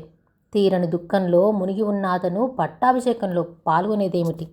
అయినా నలుగురితో పాటు ఉండక తప్పింది కాదు. అతని శరీరమే ఉన్నది, కానీ మనసు అక్కడ లేనేలేదు. ఏమైతే కాని అని చెకచెకమంటూ పట్టాభిషేకపుటు ఏర్పాట్లు చేయసాగాడు రాజగురు. ఈ సందడిలో మగధ రాజ్యం నుంచి ఒక సేవకుడు అమరభూపతి తండ్రి చనిపోయిన వర్తమానం తెచ్చాడు. కష్టాలపైన కష్టాలు వచ్చిపడినందుకు దుఃఖించాడు అమరభూపతి. మందపాలుని వద్ద రాజగురు వద్ద సెలవు తీసుకొని తక్షణమే తన రాజ్యానికి మరలిపోయాడు. కానీ మనసంతా మనమను మీదనే ఉంది. లాంఛనప్రాయంగా మందపాలునికి పట్టాభిషేక మహోత్సవం జరిగిపోయింది. ఎవళ్ళ ఇళ్లకు వాళ్ళు వెళ్ళిపోయారు. పట్టాభిషేకం జరగటం ప్రజలకేమంత ఇష్టతగా కనిపించలేదు. ఆ కారణంగా బల్లాన రాజ్యంలో గొప్ప మార్పు వచ్చింది. ఏమంటే ఇప్పుడు ఈ యుద్ధం కేవలము అధర్మ యుద్ధం అని అందరికీ తెలియటం. ప్రమోదుడు అర్ధకర్ముని భార్య బందీలై ఉండటం. ఎక్కడి నుండో వచ్చిన మందపాలుడు గద్దె ఎక్కటం, వీటన్నిటికేమి నిరపరాధి అయిన అర్ధకర్ముడు వానిని కనిపెట్టుకుని ఉన్న కిరాతరాజు మరణించటం, పాపం పసివాడు చిత్రబాణుడు కనిపించకపోవటం, ఇవన్నీ ప్రజకు సహింపరాని విషయాలైనాయి. మా మహారాజును విడిచిపెట్టండి, మా పట్టమహిషిని విడిచిపెట్టండి, ప్రమోద మహారాజే మాకు ప్రభువుగా ఉండాలి అంటూ వాళ్ళు గగ్గోలు పెట్టారు. మందపాలుడు ఏమీ మాట్లాడలేకపోయాడు. రాజగురే ప్రజను సముదాయించడానికి యత్నించాడు. అంతేకాదు, వారి ఉద్దేశానికి అనుకూలంగా దండోరా కూడా వేయించాడు. కానీ అదెవ్వళ్ళు చెవిన పెట్టలేదు. దానిపైన రాజగురు ఉగ్రుడై ప్రజను హింసింపసాగాడు. కానీ ప్రయోజనం లేకపోయింది.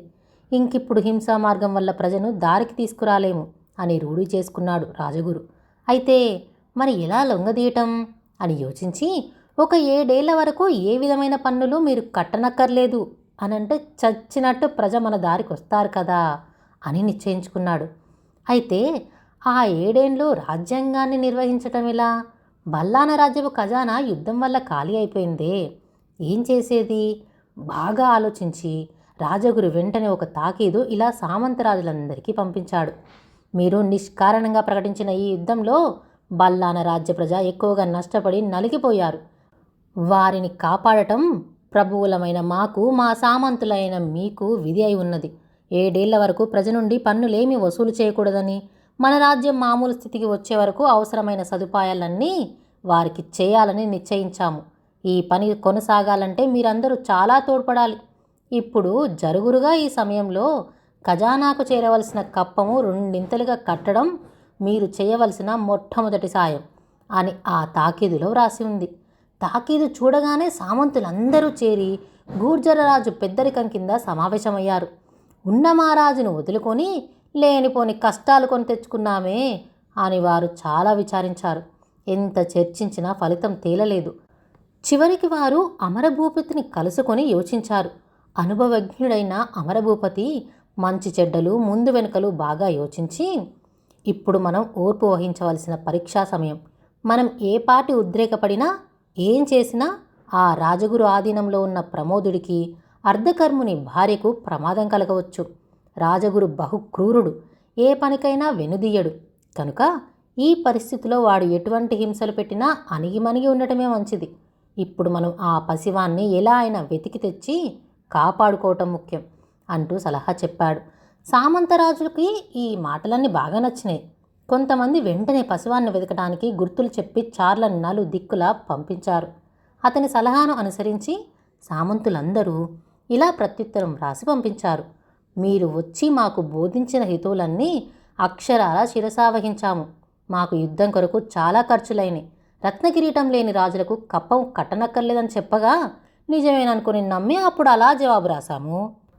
జవాబుకు ప్రతిఫలంగా వచ్చిన యుద్ధంలో పాల్గొని కష్టనష్టాలకి పాల్పడ్డాము. ఇప్పుడు ఇంతలోనే మీ మనసు ఇలా మారిపోతుందని మేమెన్నడూ తలచలేదు. యుద్ధరంగం నుండి ఇంటికి చేరకముందే కప్పము కట్టాలని శాసిస్తారని, అది 2 కట్టమంటారని కలనైనా ఊహించలేకపోయాము. బల్లాన రాజ్యం మీకు హస్తగతమైందే. వాగ్దానం చేసినట్టుగా మాకేవో స్వర్గ సౌఖ్యాలు కలుగుతావని ఆశించాం, కానీ ఇటువంటి కఠిన శిక్ష విధిస్తారని అనుకోలేదు. మా కష్టనిష్ఠురాలు విన్నవించుకుందామనుకున్నా ఇప్పుడు మీరు ఆలోచించేటంతటి స్థిమితంలో ఉన్నట్టు తోచనందున ఇక విరమిస్తున్నాము. సామంతుల ప్రత్యుత్తరం చూసి రాజగురు ఏమనటానికి వీలు కాలేదు. నా మంత్రమే నాకు బెడిసి కొట్టిందే, నే చెప్పిన ఉపాయాలే నాకు భస్మాసుర వరాలుగా పరిణమించినయే అని వలపోసి మళ్ళీ తీవ్రమైన యోచనలో పడ్డాడు. మీలో ఎవరికైనా భస్మాసుర వరం అంటే ఏంటో తెలుసా? తెలిస్తే కామెంట్ చేయండి.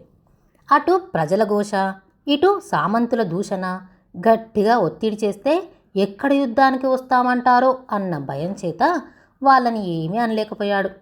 ఏమి చెప్పి నమ్మించుదామన్నా ముసలిరాజుని, అర్ధకర్ముని భార్యను వదిలితే కానీ ప్రజ ఊరుకునేట్టులేదు.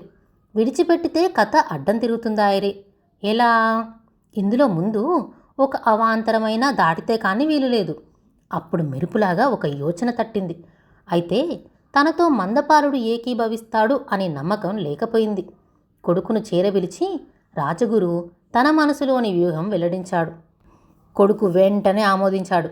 అంతేకాదు, ఈ వ్యూహమే నెరవేరినట్టయితే తనకు చిరకాలం నుంచి గల కోరిక బల్లాన రాజ్య సింహాసనాన్ని ఆక్రమించటం ఇట్టే తీరిపోగలదని కూడా చెప్పాడు.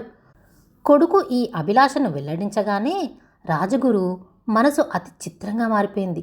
ఇందుకు తోడు సేవకులు తిరిగి వచ్చి చెప్పిన మాటలను బట్టి చిత్రబాణుడు చచ్చిపోయాడని తెలియవచ్చింది. కాగా మందపాలుని ఆవలకు నెట్టివేసి కొడుకునే గద్దె ఎక్కించుదామన్న ఆశ అంకురించి వృద్ధి కాజొచ్చింది. తండ్రి కొడుకులిద్దరూ ఒకటై ఆలోచనలో పడ్డారు. మరునాడే తమ పన్నాగం అమలు జరుపుదామని కట్టుదిట్టాలన్నీ చేశారు.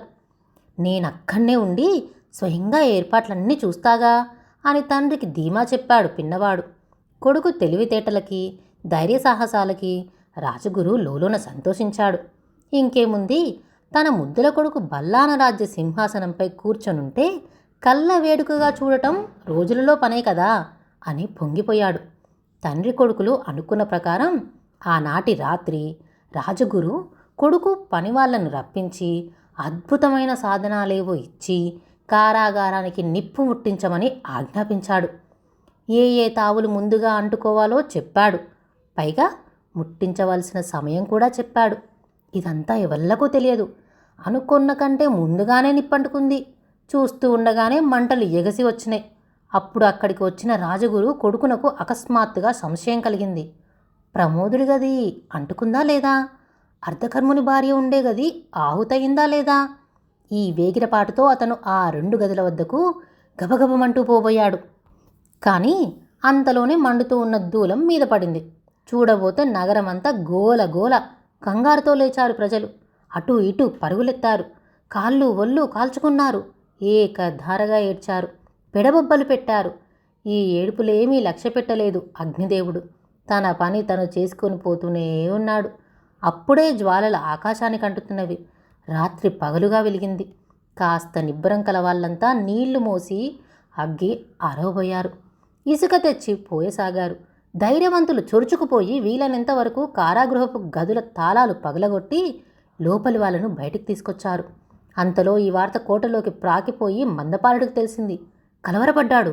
ఏమీ ఈ ఘోరం? ఎవరు చేసిన పని? ఈ ప్రమాదంలో అర్ధకర్ముని భార్యగాని చచ్చిపోదు కదా? నేనే కుట్ర చేసి చంపానని ప్రజలు అనుకొని ఎదురు తిరగారు కదా? ఇప్పుడున్న పరిస్థితుల్లో ఇటువంటి నిందలు నెత్తిన పడటము పెద్ద పని కాదు అనుకుంటూ ఉన్నవాడు ఉన్నట్టుగానే కారాగారానికి పరిగెత్తాడు. ఎంతమంది వద్దన్నా ఆగక సాహసించి లోపలికి దూరాడు.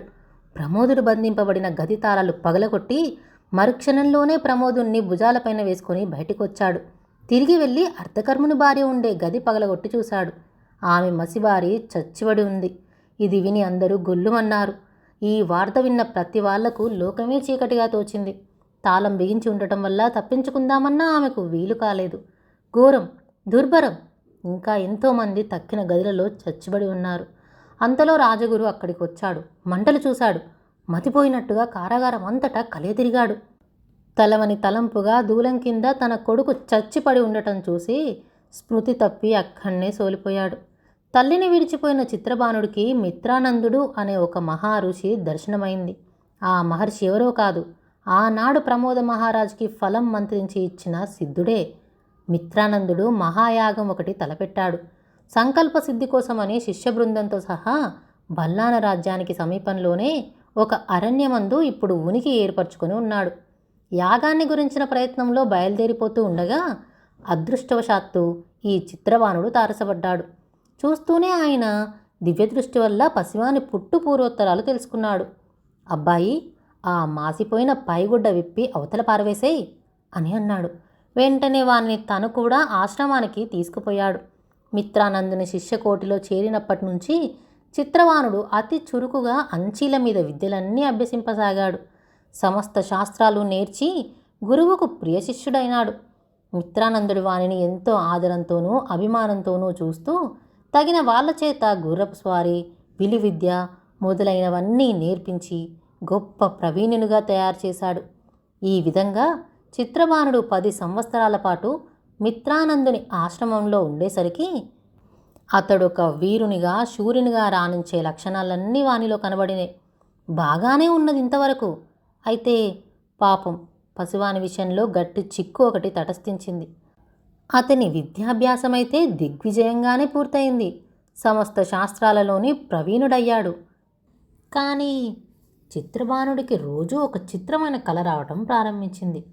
ఆ కలలో ఎవడో కనబడి, నాయనా చిత్రబాను, నా ఆత్మకి శాంతి కలిగించవు, చిత్రబాను, నా ఆత్మకి శాంతి కలిగించవు అని జాలిగా అడుగుతుండేవాడు. పసివానికి ఇదేమీ బోధపడలేదు.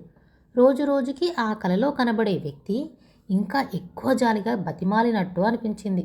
ఇది కల కదా అని మొదట తేలికగా తోసిపుచ్చాడు చిత్రబాణుడు. కానీ అదే పనిగా రోజు కల రావటంతోనూ అంతకంతకు అది ఎక్కువ కావటంతోనూ పసివానికి జిజ్ఞాస కలిగింది. ఏమీ పాలుపోక ఒకనాడు ఈ సంగతి గురువుకు వెల్లడించి, ఇందులో ఏదైనా అంతరార్థమున్నదా అని ప్రశ్నించాడు.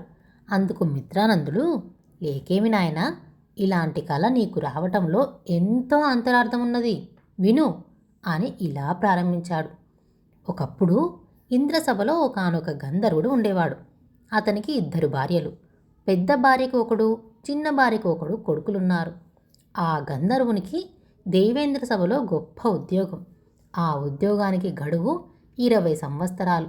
గడువు తీరిన తర్వాత అతని సంతతి వారు ఆ పదవిని పొందవచ్చు. సంతతి లేకపోయినట్టయితే అతడే మరి 20 సంవత్సరాలు పనిచేయవచ్చు. ఇది ఆ ఉద్యోగం పద్ధతి. ఇప్పుడు ఈ గంధర్వుడికి ఉద్యోగ కాలం పూర్తి అయిపోయింది. న్యాయ ప్రకారం ఉద్యోగం అతని పెద్ద కొడుకునకు రావాలి. అయితే వాడిని తప్పించి వేసి తన కొడుకును ఆ పదవిలో పెట్టాలి అని చిన్న భార్యకు ఆశ కలిగింది. చిన్న భార్య గడుసుది, భర్తను ఎక్కువగా ఆకర్షించగల చతురమతి. పోతే పెద్ద ఆమె కొడుకు సాధువు. వానికి తల్లి ఎంతో పినతల్లి అంతే. ఈ కీలకమెరిగిన చిన్న భార్య సవితి బిడ్డను చేరదీసి, నాయనా, నేనొక వ్రతం సంకల్పించి ఉన్నాను. ఆ వ్రతానికి దేవతలందరినీ ఆహ్వానించాలి. ప్రపంచంలో ఉండే పుష్పజాతులన్నిటితోనూ వారిని పూజ చేయాలి. ఇప్పటికీ అన్ని రకాల పువ్వులు అమరిపోయినాయి. నీలి రోజా మట్టుకు దొరికింది కాదు. దీనికోసమే వ్రతం నిలిచిపోయింది. ఏ శ్రమైనా పడి ఆ నీలి రోజా తెచ్చిపెట్టి నా వ్రతం పూర్తి చేసే బాధ్యత నీది. వెళ్ళు, అమ్మతో నీ చెబుతాలే అని చెప్పి వానిని సాగనంపింది. ఆనాడు ఎంతసేపైనా బిడ్డడు ఇంటికి రాకపోయేసరికి వాని తల్లి కలవరపడి వెతకనారంభించింది. ఇది కనిపెట్టిన చిన్న భార్య అక్కడికి వచ్చి, అక్క, కుర్రవాడి కోసం నువ్వేమీ భయపడకు, స్నేహితులతో పోయి చిత్రమైన పువ్వులు కోసుకొస్తాను అంటూ హడావిడిగా భూలోకానికి వెళ్ళాడు అని నమ్మేటట్టుగా చెప్పింది. కారణం తెలియటంతో పెద్దామకి కంగారు తగ్గింది. ఇంతలో గంధర్వుని ఉద్యోగానికి తగిన వారిని నియమించే రోజు వచ్చింది. అతని పెద్ద కొడుకు అక్కడ లేకపోవడం చేత తరువాత అర్హత గల తన కొడుకును ఇంద్రసభకు పంపించింది చిన్న భార్య. వానికే ఆ ఉద్యోగం లభించటంతో చిన్న భార్య సంతోషించింది. ఈ సమయంలో తన కొడుకు అక్కడ లేకపోయాడే అని పెద్దవారికి మనసు చివుక్కుమనదా? ఏదో ఇందులో మాయ ఉండి ఉంటుందని ఆమె బుద్ధికి వెంటనే స్ఫురించింది. తన కొడుకు పరిస్థితిని గురించి దివ్య దృష్టితో చూడసాగింది. ఆ రోజున పసివాడు నీలి రోజా కోసం స్వర్గమంతా తిరిగాడు. ఎంత తిరిగినా దొరక్కపోవడంతో పాతాళానికి వెళ్ళాడు. అక్కడ దొరకలేదు. వరుసన అన్ని లోకాలు గాలించుకుంటూ పోయాడు. ఎక్కడా లభించింది కాదు. చివరికి భూలోకమందు దొరకవచ్చునని అన్నారు కొందరు. భూలోకానికి చేరుకొని అక్కడ తోటలు, దొడ్లు, ఉద్యానవనాలు అన్నీ గాలించసాగాడు. ఏ రంగు రోజా అయినా దొరికింది, కానీ వానికి నీలి రోజా మట్టుకు ఎక్కడా కనిపించలేదు. అయినప్పటికీ పినతల్లి వ్రతం భగ్నమవుతుంది అనే బెంగతో విసుగు విరామము లేకుండా అలా వెతుకుతూనే ఉన్నాడు పిన్నవాడు. పెద్ద భార్య నిజానిజాలు తెలుసుకొని సవితి మీద మండిపడింది. ఓసి దుర్మార్గురాల, నా పసివానికి నాకు ఎడబాపులు చేసి నీవు పెట్టిన బాధ ఇంతింత కాదు. నీకు నీ బిడ్డలకు అలానే ఎడబాపులై దుఃఖిస్తావుగాక. నా కొడుకుని ఏ లోకానికైతే పంపించి వేశావో ఆ భూలోకంతో నీకు సంబంధం ఏర్పడుతుంది. ఒకానొక రాజు నిన్ను పెళ్లాడతాడు. నీ కొడుకే భూలోకమందు నీ కడుపున పుడతాడు. సృష్టిలోనే లేని నీలారోజు నెపంతో మా తల్లి కొడుకులను ఎలా అయితే విడదీశావో, కానీ వినే ఎరగని ఒక నెపంతో మీ తల్లి కొడుకులకు ఎడబాటు కలుగుతుంది. ఈ విధంగా నువ్వు దుఃఖించి తీరవలసిందే అని శపించింది.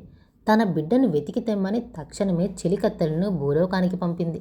అక్క పెట్టిన శాపానికి తిరుగులేదని తెలుసు చిన్న భార్యకి. వెంటనే సవితి కాళ్ళ మీద పడి క్షమిస్తే కానీ విడవనన్నది. జాలిగుండె గల పెద్ద భార్య హృదయం కరిగి శాప విముక్తికి మార్గం చెప్పి వెళ్ళిపోయింది.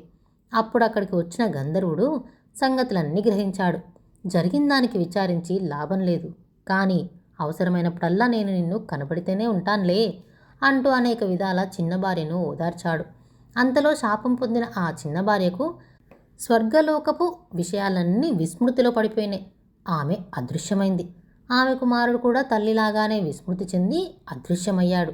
స్వర్గలోకంలో అదృశ్యమైన ఆ గంధర్వకాంత మరి ఒక స్త్రీ రూపంతో భూలోకంలోని ఒక ఉద్యానవనం చేరుకున్నది. అప్పుడు గంధర్వుడు తన కంఠగారం నుండి 10 ముత్యాలు తీసి ఆ 10 ముత్యాలను 10 మంది పరిచారకులుగా మార్చి గంధర్వకాంత చేరుకున్న ఆ ఉద్యానవనానికి పంపాడు. వాళ్ళ ద్వారా ఒక వీణ కూడా ఇచ్చి పంపాడు. గంధర్వకాంత చేరుకున్న ఆ ఉద్యానవనం బల్లాన రాజ్యానికి అధిపతి అయిన ప్రమోద మహారాజుది. ప్రమోదునికి పెళ్ళంటే ఎంత మాత్రం ఇష్టలేకపోయింది. ఆ రాజ్యంలో ముఖ్యులు నా వద్దకు వచ్చి గత్యంతరం చెప్పమన్నారు. వారికి నేనొక మంత్రఫలం ఇచ్చాను. అది పట్టుకు వెళ్ళి రాజుకు తెలియకుండానే ఫలహారంలో పెట్టి ఇవ్వగా దానిని రాజు ఆరగించాడు. రాజు ఆ ఫలాన్ని ఆరగించటము, గంధర్వకాంత ఉద్యానం చేరుకోవటము సరిగ్గా ఒకే రోజున జరిగింది. ఆనాటి రాత్రి రాజు నిద్రిస్తూ ఉండగా గంధర్వకాంత పాడిన వీణపాట వీణుల విందుగా వినిపించింది. ఉన్నవాడు ఉన్నట్టు లేచి ప్రమోదుడు ఆ ఉద్యానవనానికి చేరుకున్నాడు. ఆమె అతిలోక సౌందర్యానికి ముగ్ధుడై పాట విని తన్మయుడై ఇంతవరకు పెళ్లాడనని భీష్మించిన రాజు ఆ గంధర్వకాంతను పెళ్లాడాడు. తీరా వివాహం జరిగిన తర్వాత మంత్రఫలాన్ని గురించిన రహస్యం ప్రమోదునికి తెలియవచ్చింది. ఇంకిప్పుడు తెలిస్తే మట్టుకేమి, గంధర్వకాంతను రాజు మనసారా ప్రేమించే పెళ్లి చేసుకున్నాడు. అందుకని తన ప్రజలు చేసిన ఈ పనికి ప్రమోదుడు సంతోషమే వెల్లడించాడు అని చెప్పాడు. తర్వాత గంధర్వకాంతకు మహీపాలుడు పుట్టడం, రాజు మందాకినికి వలచి పెళ్లాడటం, ఆమెకు అర్ధకర్ముడు కలగటం, అప్పుడు మందాకిని మనసు మారిపోయి తల్లి ఎదుటనే మహీపాలుణ్ణి అవమానపరుస్తూ ఉండటం వరకు చెప్పి మిత్రానందుడు మళ్ళీ ప్రారంభించాడు. తన కొడుకును తన కళ్ళ ఎదుట మందాకిని పెట్టే బాధలు సహించలేకపోయింది. గంధర్వకాంత చిలికత్తలతో ఆలోచించింది. నేను ఎదుట ఉన్నట్టయితే నా బిడ్డడిని సవతి ఇంకా యాతనలు పెడుతుంది. నేను లేకపోతే ఒకవేళ తన కొడుకునకే పట్టం కట్టాలని దుర్బుద్ధి పుట్టి కుట్ర ఏమైనా చేస్తుందేమో. అయినా నేను తొలగి ఉండి ఒక మూల నుంచి ఆమె చర్యలు కనిపెడుతూనే ఉంటాను అని అన్నది. ఈ నిశ్చయంతో గంధర్వకాంత కన్నబిడ్డను ఎడబాసి ఒకానొక నిర్జన ప్రదేశం చేరుకున్నది. ఆమె నిర్జన ప్రదేశం అనుకున్న ఆ రహస్య స్థలంలో తనకు చెలికత్తెలకు అగత్యమైన సదుపాయాలన్నీ అమరిపోయి ఉన్నాయి. ఈ చక్కటి ఏర్పాట్లు ఎలా జరిగినవో తెలియకుండానే వారక్కడ కాలక్షేపం చేస్తూ వచ్చారు. ఇలా ఉంటూ ఉండగా తన కొడుకును గద్దె ఎక్కించుకుందాం అనే ఆశతో సవితి మందాకిని తండ్రి అయిన కిరాతరాజుతోనూ పురోహితుడైన రాజగురుతోనూ కుట్రలు సల్పింది. 4 ఏండ్లాయే దేశంలో పట్టిన కాటకం సాకుగా పెట్టి మందాకిని సవితి కొడుకును బలిపెట్టబోయింది. ఇదంతా కనిపెడుతూ ఉన్న గంధర్వుడు ఒక వృద్ధుని రూపంలో నిర్జన ప్రదేశానికి ఎగిరి వచ్చి గంధర్వకాంతకు ఈ విపత్తును గురించి చెప్పాడు.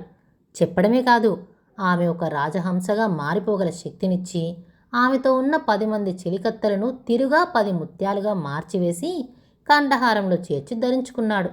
అటు తర్వాత సరిగ్గా సమయానికి హంసరూపంలో ఉన్న గంధర్వకాంత తన కొడుకును ఎగిరేసుకుపోవటం, కోటలో మందాకిని విషం పుచ్చుకు మరణించటం, ప్రమోదుడు రాజగురుని పట్టి తిట్టడం, అతను మందపాలనతో చేరడం, కుట్రలో నుంచి తప్పుకున్న కిరాతరాజు మనవడైన అర్ధకర్ముణ్ణి పెంచి పెద్దవానిగా చేయటం, వానికి పెళ్లి కావటం, ఆ అర్ధకర్ముడికే చిత్రబాణుడు అనే కొడుకు పుట్టడం, ఇంకా ఏమో చెప్పబోతూ ఉండగా పసివాడు అడ్డుపడి, ఏంటి చిత్రబాణుడా అని ఆశ్చర్యంతో ప్రశ్నించాడు. అందుకు మిత్రానందుడు, అవును నాయన, అవును, నీవే ఆ చిత్రబాణుడివి. ఈ బల్లాన రాజ్యం నీదే. ఇలా అంటే నీకు ఆశ్చర్యంగా ఉందేమో. నీవు తల ఎత్తుకోకుండా ద్రోహం చేస్తున్నవాడు ఆ పరమ దుర్మార్గుడు రాజగురే అంటూ అంతవరకు జరిగిన చరిత్ర అంతా విప్పి చెప్పాడు. తర్వాత, నాయనా చిత్రబాను, ఆనాడు హంసపై ఎక్కి కూర్చున్న మహీపాలుణ్ణి తల్లి ఎగరేసుకుపోతూ ఉంటే వానికంతా అగమ్యమనిపించింది. అయితే బలిపీఠం నుండి బయటపడ్డాను కదా, నా తల్లిని నేను చేరుకోగలిగాను కదా అని ధైర్యం చెందాడు. ఆ బంగారు హంస అలా ఆకాశ మార్గాన ఎగిరి నదులు కొండలు దాటుకొని పోయి ఒకానొక ద్వీపంలో ఆగింది. దాని పేరే మంజుల ద్వీపం. ఆ ద్వీపాన్ని పరిపాలించే రాజు తపోవర్ధనుడు. రత్నకిరీటధారి అయిన ఒక రాజకుమారుడు బంగారు హంసపై వచ్చి తన ద్వీపంలో దిగిన వార్త క్షణంలో తెలిసింది ఆ రాజుకి. తెలియగానే తపోవర్ధనుడు ఆశ్చర్యపడ్డాడు. ఇది వరప్రసాదమే అని పొంగిపోయాడు. పాదచారిగానే ఆత్రంతో వెళ్ళి ఆ తావుకు చేరుకున్నాడు. రాజును చూడగానే హంసరూపంలో ఉన్న గంధర్వకాంత తనను గురించి, కొడుకును గురించి పూర్తిగా చెప్పింది. మానవ భాషలో మాట్లాడిన ఆ హంసను చూసి చకితుడైనాడు తపోవర్ధనుడు. రాజా, పసివాడిని నీకు ఒప్పగిస్తున్నా, నీదే భారం అంటూ హంస ఆకాశంలోకి ఎగిరిపోయి శాప విముక్తి చెంది గంధర్వలోకానికి చేరుకుంది. దైవికంగా తనకు లభించిన పసివాన్ని తపోవర్ధనుడు మక్కువగా చూసుకుంటూ సమస్త విద్యలలోనూ వానిని ప్రవీణుడిగా చేశాడు. తన ఒక్కగానొక్క కుమార్తెను ఇచ్చి వైభవంగా వివాహం చేశాడు. అయితే విధి విలాసమేమో కానీ మహీపాలునికి అట్టే కాలం సంతోషం లేకపోయింది. ఇప్పుడు రత్నకిరీటం మంజుల దీపంలో చిక్కుకున్నట్టు చారుల ద్వారా పొరుగు ద్వీపాల రాజులందరికీ వెల్లడైంది. అందులో ఒక రాజు కిరీటాన్ని కాజేయాలి అనే ఆశతో తపోవర్ధనుడిపైకి దండెత్తుదామనుకున్నాడు. ఈ వార్త తెలియగానే మహీపాలుని మనస్సు విధాలపోయింది. నాకు గండం తప్పించటానికని మా తల్లి నన్ను ఇక్కడ చేర్చింది. ఈ ద్వీపాన్ని ఏలే తపోవర్ధన మహారాజు చేతుల్లో నన్ను పెట్టింది. అలా ఒప్పగింత పెట్టినందుకు మహారాజు నన్ను ఎంతగానో ఆదరించాడు. అయినా నాకదేమో మనశ్శాంతి లేకుండా పోతున్నది. ఎంత యోచించినా కారణం తెలియటం లేదు. వృద్ధుడైన నా తండ్రి బల్లాన రాజ్యంలో ఎలా ఉన్నాడో, అంతర్ధానమైన నా తల్లి ఏమైందో, మధ్యన ఈ కిరీటం నా చేతుల్లో చిక్కుకొని పోయిందే. తీరా ఇప్పుడు పొరుగు రాజుల దృష్టి దేని మీద పడిందాయే. ఇందుకోసం యుద్ధానికి కూడా వస్తారని తెలుస్తున్నది. నిజంగా యుద్ధమే జరిగితే జయాపజయాలు ఎవరు నిర్ణయించగలరు? కానీ నా మాట ఏమైనప్పటికీ ఈ రత్న కిరీటాన్ని వీలైనంత గుట్టుగా భద్రపరచడం నా విధి. ఇప్పుడున్న పరిస్థితులలో నే చేయగల పని ఇదే అని నిశ్చయించుకున్నాడు. ఈ నిశ్చయంతో మహీపాలుడు ఒక దుర్గమారణ్యం ప్రవేశించాడు. నరుడి కంటబడని చోటున ఒక చెట్టు మీద కొమ్మల సందున అతి భద్రంగా రత్నకిరీటాన్ని దాచిపెట్టాడు. అంతలో మహీపాలుడు సరిగ్గా అనుకున్నట్టుగానే పొరుగు ద్వీపపు రాజు వసుపాలుడు మంజుల ద్వీపం మీదకి దండెత్తి వచ్చాడు. ఉభయ పక్షాల మధ్యన తీవ్రమైన యుద్ధం జరిగింది. ఆ యుద్ధంలో తపోవర్ధనుడు, మహీపాలుడు కూడా మరణించారు. ఈ వార్త వినగానే మహీపాలుని భార్య కూడా ప్రాణం విడిచింది. అటు తర్వాత వసుపాలుడు మంజుల ద్వీపాన్ని ఆక్రమించుకొని రత్నకిరీటం కోసం అంతటా వెతికాడు. కనిపించలేదు. వెంటనే భటులను నలుమూలలకు పంపి వెతికించాడు. ఫలితం లేకపోయింది. ఇలా ఉండగా ఒక రోజున రాజు వేటకు వెళ్ళినప్పుడు ఆ అడవులలో చెట్టుపైన కొమ్మల సందున దగదగ మెరిసే రత్నకిరీటం చూడటం తటస్థించింది. కానీ ఏమీ చేయలేకపోయాడు. ఏమంటే ఆ చెట్టు మొదలను ఒకానొక భయంకర భూత సర్పం చుట్టుకొని ఉన్నది. ఆ సర్పానికి కన్నులు మినుకు మినుకుమంటున్నవి. కాళ్లకు పంజాలు, పులిగోళ్ళు అమరి ఉన్నవి. చర్మమంతటా బలిష్టమైన డిప్పలున్నవి. మొసలిలాగా కనిపిస్తున్నది. అది నోరు తెరిచి బుసలు కొడితే అగ్నిజ్వాలలు ఎగిసి వస్తున్నాయి. వసుపాలుడు కోటకు మరలిపోయాడు. ఫలానా చోటున రత్నకిరీటం ఉన్నది, ఎలా అయినా దానిని తీసుకురండి అని భటులకు ఆజ్ఞాపించాడు. భటులందరూ పోయి ప్రయత్నించి విఫలులయ్యారు. అప్పుడు రాజు, ఆ భూత సర్పాన్ని చంపి ఎవరైతే రత్న కిరీటాన్ని తెస్తారో వాళ్లకు కోరుకున్న బహుమతి ఇస్తా అని దండోరా వేయించాడు. ఈ చాటింపు విన్న ప్రతి వాళ్లకు ఆశ కలిగింది. కానీ వెళ్ళి యత్నించిన వాళ్ళందరూ భూత సర్పం వెలుగ్రక్కే మంటలకు ఆహుతైపోసాగారు. చివరికి రాజు విసుగు చెందాడు. పేరు పొందిన జ్యోతిష్కులను రప్పించి కిరీటం పొందే మార్గమేంటి అని ప్రశ్నించాడు. వాళ్ళు చక్రాలు వేసి అంకెలు గురించి, మహారాజా, ఏనాటికైనా రత్నకిరీటం వారి వంశస్థులకే చిక్కుతుంది కానీ ఇతరులు యత్నించి లాభమే లేదు అని చెప్పారు. ఎవరైనా వస్తారేమో అని వసుపాలుడు అలానే కనిపెట్టుకునున్నాడు. ఆ మహీపాలుడే మీ పెద్దనాయన, అతనే ఆత్మకు శాంతి కలిగించమని కలలో బతిమాలుతా అని చెప్పాడు మిత్రానందుడు. తర్వాత మళ్ళీ, కుమారా చిత్రబాను, ఆ రత్నకిరీటం సంపాదించి తీసుకురావటంతో మీ పెదనాయనకి ఆత్మశాంతి కలుగుతుంది, కుటుంబ గౌరవము నిలబడుతుంది. మీ తాత అమరభూపతి నీ కోసం బెంగ పెట్టుకుని ఉన్నాడు. ముందు అక్కడికి పోయి అతని దీవెన పొంది మరీ బయలుదేరు, నీకు మేలవుతుంది అంటూ హితవు చెప్పాడు. చిత్రబానుడు మగధ రాజ్యానికి బయలుదేరాడు. ఆనాడు మందపాలుడు ప్రమోదుణ్ణి అగ్ని ప్రమాదం నుండి కాపాడి తరువాత అర్ధకర్ముని భార్యను కూడా రక్షించటానికి గాను తిరుగా అతను కారాగారానికి వెళ్ళినట్టు చెప్పుకున్నాం కదా. ఆ సమయంలో ముసలిరాజు ప్రమోదుడు తనను ఎవ్వరూ గమనించలేని మోస్తరుగా నటిస్తూ అక్కడి నుండి మెల్లగా జారుకోసాగాడు. ఆ సందడిలో ఎవరూ అతనిని గమనించలేదు. రాజ్యంలోని ప్రజలే అతనిని గుర్తుపట్టలేనప్పుడు రాజగురు నియమించిన భటులా గుర్తించేది. కారాగృహం నుండి బయటపడిన ప్రమోదుడు అన్నాహారాలు మాని కాళ్ళు ఎక్కడికి తీసుకుపోతే అక్కడికి పోసాగాడు. ఒకచోట అమరభూపతి చారులు తారసపడి ప్రమోదుణ్ణి గుర్తుపట్టి తమ ప్రభువు వద్దకు తీసుకుపోయారు. వియ్యంకుడు కంటబడడంతో అమరభూపతి పరమానందం పొందాడు. అంతలో చిత్రబాణుడు మగధ చేరుకున్నాడు. పిన్నవాణిని చూస్తూనే తాతలిద్దరూ పొందిన ఆనందానికి మేరలేకపోయింది. పసివాడు తలపెట్టిన మహత్ కార్యానికి ఎంతగానో మెచ్చుకొని వారు మరీ సంతోషించారు. అయితే బిడ్డడొక్కడు పోవడం తాతలకు మనస్కరించింది కాదు. అప్పుడు అమరభూపతి తన కుమారుడు విజయభూపతిని తోడిచి ఇద్దరిని దీవించి మంచి రోజున మంజుల ద్వీపానికి ప్రయాణం కట్టాడు. అక్కడ కారాగృహం వద్ద ఏం జరిగిందంటే, సోలిపోయిన రాజగురు తేరుకున్నాడు. అయితే ప్రమాదం ఎలా సంభవించింది అర్థం కానేలేదు. ఇంత జరిగినా దుష్టచింతలను మానలేదు. తన పాచిక బారలేదు కదా అని విచారించి ముసలిరాజును రక్షించినందుకు మందపాలునిపై పగబట్టాడు.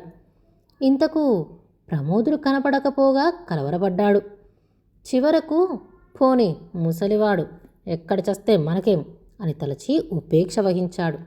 ఒకనాటి రాత్రి రాజగురు మందపాలుడు ఏమరి ఉండగా బాకుతో చంపి ఆ నేరం నిరపరాధి అయిన ఒక అమాయకుని పైన మోపి వాడికి ఉరిశిక్ష వేయించాడు. రాజగురు మాయ చేసి ముసలిరాజుని మందపాలుణ్ణి చంపివేసి ఉంటాడని ప్రజలు ఊహించారు. పైగా కప్పం కోసం రాజగురు చేసే నిర్బంధం తట్టుకోలేక సామంతులు మళ్ళీ అమరభూపతిని ఆశ్రయించారు. ఇప్పుడు అమరభూపతికి వృద్ధరాజైన ప్రమోదుని సలహాయే. దూరం యోచించాడు ప్రమోదుడు. ఇప్పుడు బల్లానకోటను ముట్టడించడమే పని అన్నాడు. సామంతులందరూ ఏకమై రాత్రికి రాత్రి బల్లానకోటను ముట్టడించారు. అన్ని బలాలు ఉడిగిపోయిన రాజగురు కలత చెందాడు. రహస్య సొరంగం ద్వారా తప్పించుకుందామని చూశాడు. 2 అడుగులు వేశాడో లేదో అమరభూపతి సేవకులు పట్టివేశారు. తెల్లబోయాడు రాజగురు. రహస్య ద్వారాలకు ప్రమోదుడు కాపలా పెట్టించిన సంగతి వానికేం తెలుసు. కోట ప్రమోదుడి వశమైంది. సామంతులు సంతోషించారు. ప్రజలు పరమానందం పొందారు. బల్లాన రాజ్యం మరొకసారి పూర్వపు కలతో కలకలలాడింది. అందరూ పసివాళ్ల కోసం ఎదురుచూడసాగారు.